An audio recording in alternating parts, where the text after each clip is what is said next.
дар ду мусобиқаи қаблие ки буданд солҳои 2024 ва 22 ки дар ӯзбекистони қатар сурат гирифтанд, дастаи мо иштирок карда буд. Вале то ин дам ягон маротиба тими олимпии кишварамо дар марҳилаи ниҳоии ҷоми Осиё ҳузур надошт. Ягон маротиба.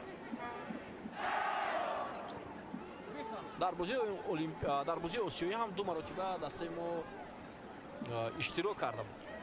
ҳоло идомаи ҳамлаи дастаи Непал аз канори майдон партоб анҷом мешавад ва довар ишора мекунад ки ту балакай аз майдон берун шуда буд.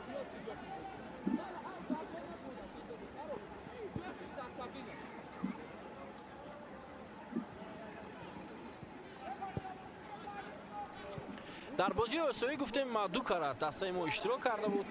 соли 2006 аввалин бор дар бозиҳои осиёӣ иштирок карданд ва онҷо мусобиқа бисёр дар сатҳи баланд ҳам сурат гирифта буд ва дар як гурӯҳ бо урдуну қирғизистону Макао буд дастаи олимпии кишварамон, вале бо 5 имтиёз аз гурӯҳ ба қисмати дигар рохат гирифта натавонист. Вале он замон дар ҳайати дастаи олимпии кишвар ҳам бозингарони хуб ҳунарнамоӣ мекарданд. ҳоло идомаи ҳамлаи бозингарони мо Абубакр Сулаймонов, Мусо Қаҳоров, Камолов,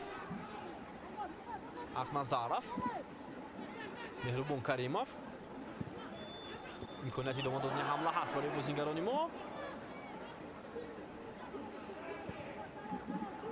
ва гуфтем ки бозиҳои осиё ҳам як метавонад барои дилхоҳ дастаи олимпия як натиҷаи хуб ҳам бошад. ва гуфтем соли 2006 он вақт ҳайати дастаи олимпии кишвар ҳам хеле хуб буд. Бо роҳбарии мураббии Карим Тошпулутов дастаи мо аввалин бор дар бозиҳои осиё